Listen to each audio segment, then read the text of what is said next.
Dimanche à Paris, les Champs-Élysées vont être le théâtre d'une dictée géante. Malika en parlait il y a quelques jours. Les organisateurs espèrent même en faire la plus grande dictée du monde, avec pas moins de 1700 pupitres et autant de participants. Salut mes chéris. Salut. Bonjour Cyril Hanouna. 1700 élèves à surveiller. Va falloir un paquet de profs. Hein. Ah ouais. Remarque, les Champs-Élysées, il y a une prof de français qui habite juste à côté. Ah ouais, elle s'appelle comment? Brigitte Macron. Ah bah voilà. C'est vrai, dans le quartier, ouais. Si besoin, je peux demander son numéro à Bernard Montiel. Hein. D'accord, ouais. On pourrait même demander à Manu de faire la dictée. Imagine. Zéro faute à la dictée, c'est notre projet. En tout cas, aux Champs-Élysées, ça va nous changer du Tour de France. Hein. Pourquoi? A priori, c'est un Français qui va gagner. Hein. Ah ouais, ça là-dessus, c'est pas faux.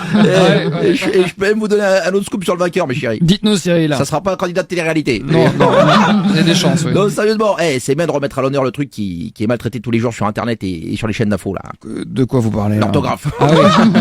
Je te rappelle que sur les réseaux sociaux, quand tu utilises le CCDI aujourd'hui, tu passes limite pour un intellectuel. Non mais lol. Bah tiens, en parlant de BFM Télé, le patron de BFM est là, Marc-Olivier Mais Fogiel. c'est quoi ce cliché sur les chaînes d'infos? Ouais. Sur les bandeaux de BFM, il y a jamais une faute d'orthographe. C'est vrai, vous êtes sûr? Il y a pas plus de fautes d'orthographe sur les chaînes d'infos que de Botox sur les lèvres de Madonna.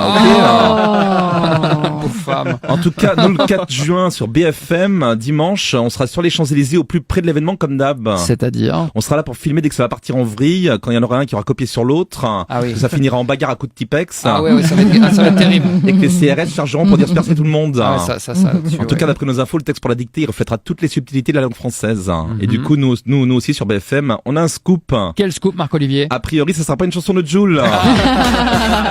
Après Paris, on part à Marseille. Le dentiste le plus riche de la ville est actuellement jugé en appel pour avoir mutilé des centaines de patients. Je t'assure, ce dernier aurait dévitalisé, comme on dit, des milliers de dents sans aucune raison médicale, dans le but de poser des bridges très rémunérateurs évidemment à ses patients. Oh, bonne mère. Alors en direct de Marseille, Patrick Bosso est là-bas. Oui, Patrick. Si t'allais chez lui pour avoir un sourire de star, t'étais servi. Comment ça? Ben tu ressortais avec le sourire de Joe Star. Ah oui, forcément. Ouais. Il avait une sacrée réputation à Marseille. Hein. Ah oui, c'est vrai, vous le connaissiez? Ouais, on disait que quand tu sortais de chez lui, t'avais plus ni Chico ni les gypsies.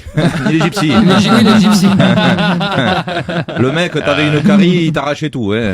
On l'appelait le garagiste. Non, sérieux, c'est vrai? Ouais, oula, vous avez une fuite d'huile, va falloir changer la bagnole. Hein.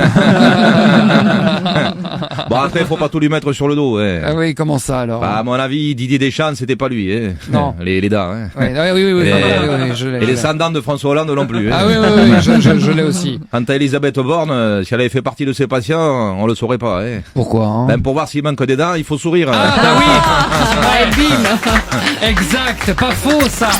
Vincent Cerruti et Malika Ménard, 6h-10h, c'est le M Radio Réveil.